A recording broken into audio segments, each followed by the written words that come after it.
Retail investors के बीच आजकल IPO का बहुत ज़्यादा क्रेज़ है, लेकिन रियलिटी चेक ये है कि आईपीओ ने इन्वेस्टर से पैसे बनाने की जगह उन्हें डुबोए है। अगर आप भी आईपीओ फोमो की वजह से अपने हार्ड अर्न मनी को लूज़ नहीं करना चाहते, तो ये वीडियो एंड तक देखिए क्योंकि आज हम आईपीओ इन्वेस्टिंग के डार्क साइड को डिकोड करेंगे। मैं आपको एक चप्पल वाले की कहानी सुनाना चाहता हूँ। नदी के पास एक छोटा सा गांव था, जहाँ राकेश चप्पल बेचा करता था। लेकिन एक प्रॉब्लम थी। राकेश के चप्पलों की क्वालिटी अच्छी नहीं थी, इसलिए गांव वाले सामने वाले दुकान से खरीदारी करते थे। राकेश को कम वक्त में बहुत अमीर बनना था।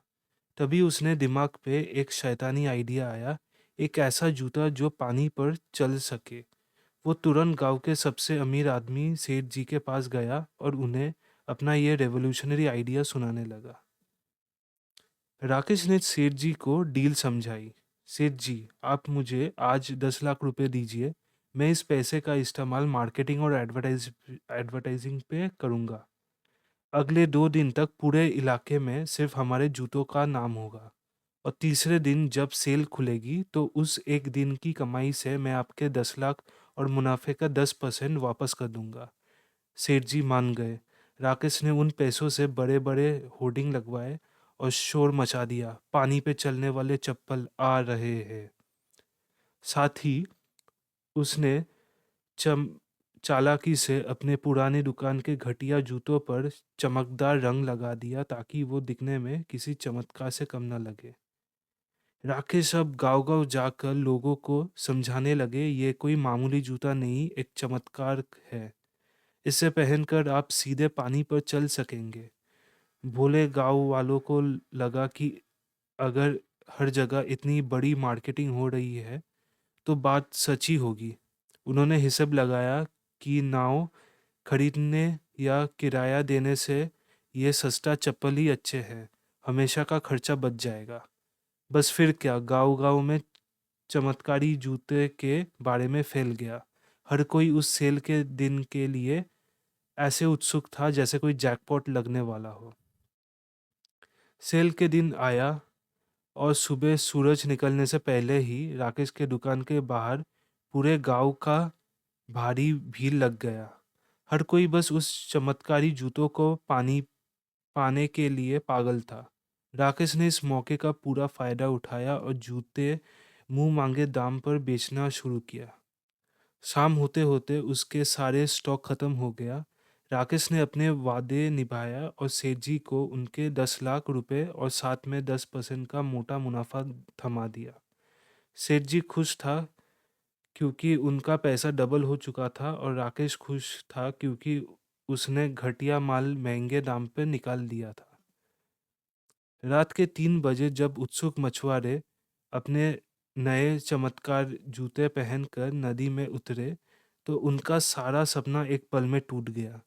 जैसे ही जूते पहन पानी पे गए, उनका चमकीला रंग उतरने लगा और घटिया क्वालिटी के असलियत बाहर आ गए।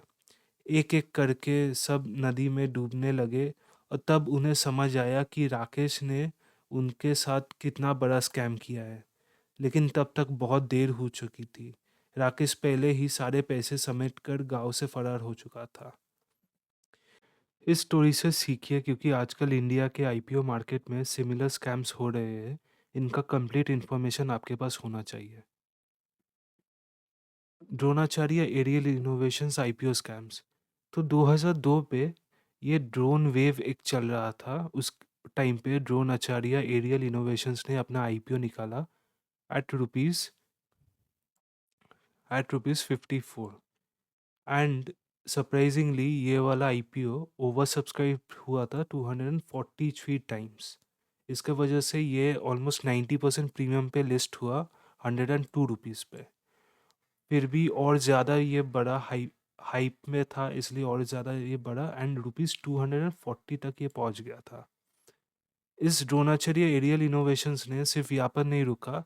इस हाइप को क्रिएट करने के लिए ये लोग बहुत ही पॉपुलर एक इन्वेस्टर शंकर शर्मा को भी ऑनबोर्ड किए थे।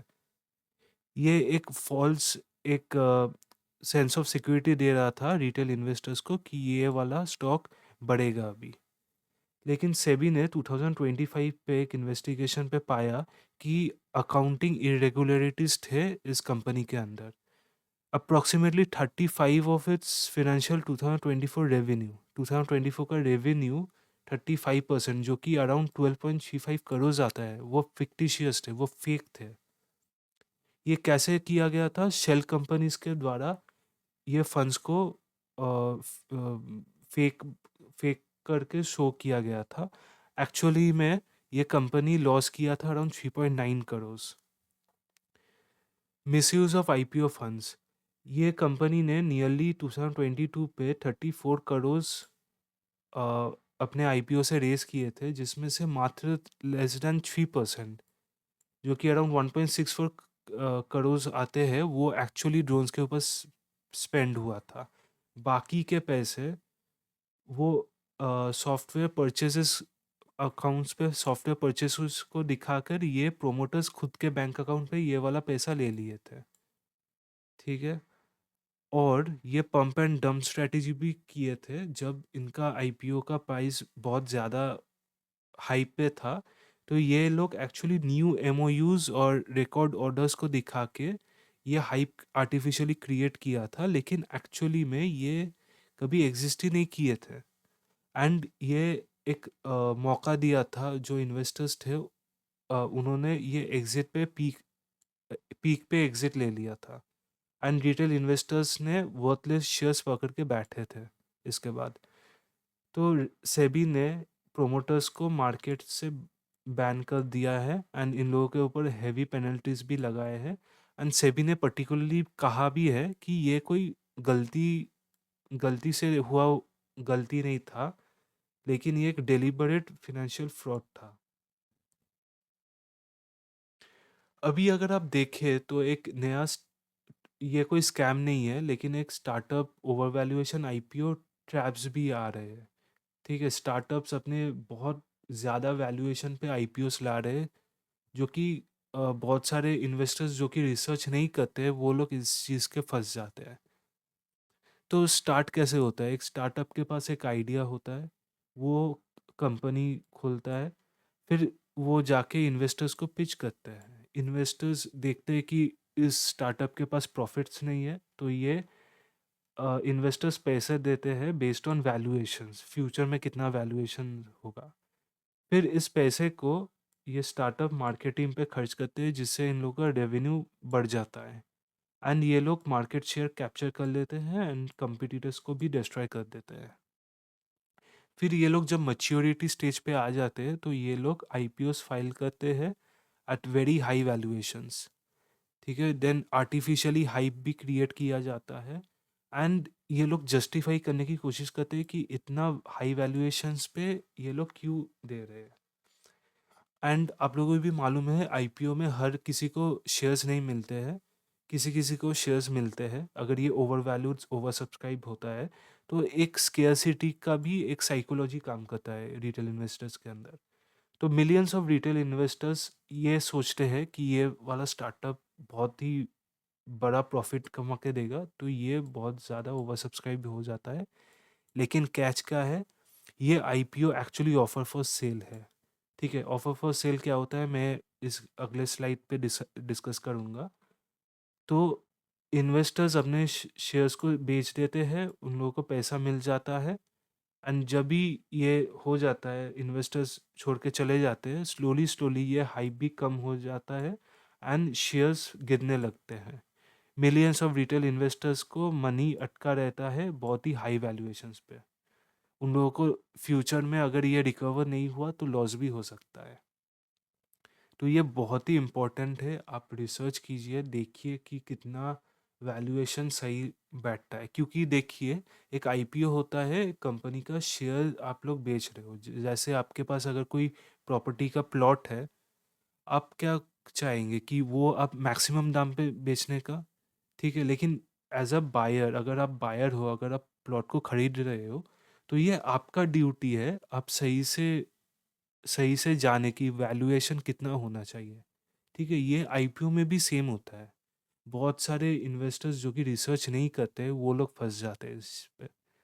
ठीक है, तो एक बार बात कर लेते हैं ऑफर फॉर सेल क्या होता है, फ्रेश इशू क्या होता है। ऑफर फॉर सेल ये स्टार्टअप्स का ऑलमोस्ट 52% स्टार्टअप्स इसी तरह से ये कैपिटल रेज करते हैं विया ओएफएस। इस पे क्या होता है, money directly goes into existing VC and founders pockets. ये पैसा डायरेक्टली जो फाउंडर्स है, जो इन्वेस्टर्स है, उन लोगों के पास चला जाता है, ये कंपनी में इन्वेस्ट नहीं होता है।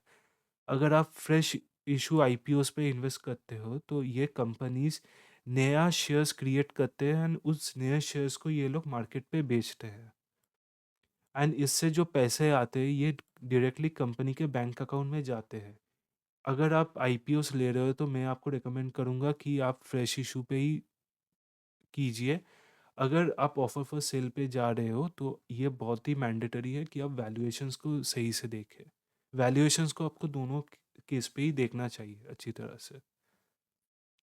तो एक बार रियलिटी ऑफ आईपीओस ये भी एक बार बात कर लेते हैं। ये 2025 का डेटा है। अराउंड 101 कंपनीज ने आईपीओ लाया था, उसमें से 54 companies above issue price trade कर रहे हैं, एंड उसमें से 47 कंपनीज बिलो इशू प्राइस। जब लिस्टिंग डे आया था उसमें से 69 companies listed at a premium, premium पे ये लोग लिस्ट किए थे, लेकिन ईयर के एंड होते होते ओनली 54 कंपनीज ने अपना issue price trading issue price ज़्यादा रख पाए थे, बाकी का ये गिर गया था। तो ये मार्केट पे एक हाइप क्रिएट किया जा रहा है। तो आप कैसे जज करेंगे कंपनी का वैल्यू? तो ये बहुत ही इम्पोर्टेंट है, आप लोगों को प्रॉफिटेबल कंपनीज पे इन्वेस्ट करना चाहिए। लॉस मेकिंग कंपनीज को आप लोगों को अवॉइड करना चाहिए, क्योंकि प्रॉफिट्स ही वही फ्यूल है जो कि एक कंपनी को ग्रो करने में हेल्प करता है। एंड अगर आपको डिविडेंड भी कमाने हैं तो आपको प्रॉफिट्स ही चाहिए होगा। Loss making companies external money के ऊपर डिपेंडेंट रहते हैं, जैसे कि लोन्स हो गया या फिर और ज़्यादा इक्विटी इक्विटी शेयर को बेच के फिर उन लोगों से जो पैसा मिलता है उन लोगों से ये अपने कंपनी को चलाते हैं, लेकिन ये सस्टेनेबल नहीं होता है। आप लोगों को इवेंचुअली जाके प्रॉफिट्स कमाने ही पड़ेंगे। तो ऑब्वियसली प्रॉफिटेबल कंपनी बहुत ही आप ज़्यादा वैल्यू करेंगे दैन लॉस मेकिंग कंपनीज। और एक क्या होता है, बहुत सारे बहुत सारे आईपीओज, पहले बहुत सारे स्टार्टअप्स जब आईपीओ लेके आते हैं वो अचानक से प्रॉफिटेबल हो जाते हैं। पहले शायद समझ लीजिए 3 या फिर 4 साल के लिए वो लोग लॉस मेकिंग थे। जब उन लोगों का आईपीओ आया तभी वो लोग प्रॉफिट पे चले गए। ठीक है, तो ये बहुत ही इम्पोर्टेंट है कि आप अदर इनकम चेक कीजिए, क्योंकि अदर इनकम ये डायरेक्टली बिजनेस से प्रॉफिट नहीं आ रहा है, ये कोई और सोर्स से प्रॉफिट्स आ रहा है। तो ये बहुत ही इंपॉर्टेंट हो जाता है, ये वाला चीज़ आप लोगों को चेक करना। और क्या आप लोग चेक करेंगे, price to equity. Price to equity आप समझ लीजिए करेंट शेयर प्राइस। ठीक है, कंपनी का अभी क्या शेयर प्राइस चल रहा है, और net profit earn per unit share. ठीक है, कंपनी का नेट प्रॉफिट कितना है divided by total number of per unit, per unit एक शेयर। ठीक है, वो आपको अर्निंग्स पर शेयर दे देगा। अभी आप करेंट शेयर प्राइस को डिवाइड कीजिए अर्निंग्स पर शेयर से तो आपको पीई रेशियो मिल जाएगा। ठीक है, अभी पीई रेशियो का मतलब क्या होता है, अगर कंपनी 1 रुपये आपको कमा के देता है तो मार्केट उसको 1 रुपये के लिए वो कितना पे करने के लिए रेडी है। ठीक है, अगर समझ लीजिए मारुति सुजुकी का पीई रेशियो 35.30 है, इसका मतलब ये है कि अगर मारुति सुजुकी ने 1 रुपये कमाया है तो मार्केट उसको 35.30 प्राइस देने के लिए रेडी है। ठीक है, अभी आपको कैसे मालूम चलेगा कि कौन सा पी रेशियो कितना होना चाहिए। ठीक है, तो आप लोगों को एक मार्केट का एवरेज निकालना पड़ेगा कि दूसरे कंपनीज जो कि सेम सेक्टर पे है वो कितना कमा के दे रहे हैं। ठीक है, इसको हम लोग बोलते हैं peer to peer P E analysis. ठीक है, जैसे समझ लीजिए मारुति सुजुकी हो गया, इसका पी जैसे 35.30 हो गया, आपको टाटा मोटर्स या फिर दूसरे कंपनी के साथ आप लोगों को कंपेयर करना चाहिए। जैसे ओला इलेक्ट्रिक हो गया, ओला इलेक्ट्रिक ग्रीन एनर्जी के अंदर होता है। ठीक है, तो इसलिए ये ग्रोइंग सेक्टर है, इसलिए आपको इसका पी रेशियो थोड़ा-सा ज़्यादा मिलेगा क्योंकि लोगों को लगता है कि ये वाला मार्केट और ज़्यादा ग्रो होगा। इसलिए लोग भी ज़्यादा पे करने के लिए रेडी है। ओके? ये एक बहुत ही इम्पोर्टेंट चीज़ है। अगर आप बिगिनर हो एंड ये आप स्टॉक मार्केट में इन्वेस्ट करना चाह रहे हो, ठीक है? तो ये आप लोग को ये समझना है कि आप एक समुंदर के अंदर तैरना सीख रहे हो, ठीक है? ये बहुत ही रिस्की हो सकता है। ये मैं एनालॉजी क्यों यूज़ कर रहा हूँ मैं आपको समझाऊँगा। क्योंकि मार्केट जब गिरता है, तब वो सबको लेके डूबता है, ठीक है? ये बहुत ही इम्पोर्टेंट है। आप पहले रिसर्च कीजिए, पहले चीज़ को आप अच्छी तरह से समझिए। पहले आप तैरना सीखिए, ठीक है? क्योंकि स्टॉक मार्केट इन्वेस्टमेंट एक हाई रिस्क हाई रिटर्न वाला चीज़ है एंड आईपीओ और भी ज़्यादा रिस्की होता है, ठीक है? क्योंकि स्टॉक मार्केट के क्या होता है, आपके पास जो कंपनीज़ है वो उसका प्रीवियस कैसा परफॉर्मेंस है, वो आपके पास इंफॉर्मेशन रहता है, ठीक है? जैसे टाटा हो गया, टीसीएस हो गया है, ये सब बहुत पुराने कंपनीज़ है। आप उन लोगों का फिनेंशियल्स देख के एक बहुत ही स्ट्रॉन्ग एक आइडिया उन लोगों के बारे में बोल सकते हो कि हाँ, इससे ये ग्रो करेगा या फिर इसमें ये चैलेंजेस है, ठीक है? आईपीओ में ये इन्फॉर्मेशन आपके पास रेस्ट्रिक्टेड रहता है। आपको मालूम ही नहीं है कि मार्केट इसका वैल्यू कितना रखेगा। तो इसलिए आईपीओ बहुत ही ज़्यादा रिस्की हो जाता है एंड अगर आप एक बिगिनर हो तो ये आपके लिए बहुत ही ज़्यादा रिस्की हो जाएगा, ठीक है? इसलिए मैं कहता हूँ कि research is absolutely necessary before investing in any company. आप लोगों को रिसर्च करना चाहिए कंपनी के बारे में, इन डेप्थ आप लोगों को समझना चाहिए कि क्या करता है कंपनी, किस इंडस्ट्री पे, उसका पी रेशियो क्या होना चाहिए, प्रॉफिटेबल है कि नहीं है, अदर इनकम्स है कि नहीं है। आप लोगों को इन डेप्थ रिसर्च करना चाहिए, फिर आप लोगों को इन्वेस्ट करना चाहिए। अगर आप लोगों के पास टाइम नहीं है, अगर आप लोगों के पास नॉलेज की कमी है, अगर आप लोगों के पास टाइम नहीं है, तो आप इक्विटी म्यूचुअल फंड पे भी इन्वेस्ट कर सकते हो। एक छोटा-सा अमाउंट आप फंड मैनेजर को दे दीजिए, वो आपके बिहाफ़ पे स्टॉक सिलेक्शन कर देगा, डाइवर्सिफ़ाइड पोर्टफ़ोलियो कर देगा एंड आप लोगों को शायद उतना हाई रिटर्न नहीं मिल सकता है, लेकिन आप लोगों को रिस्क भी बहुत कम मिलेगा।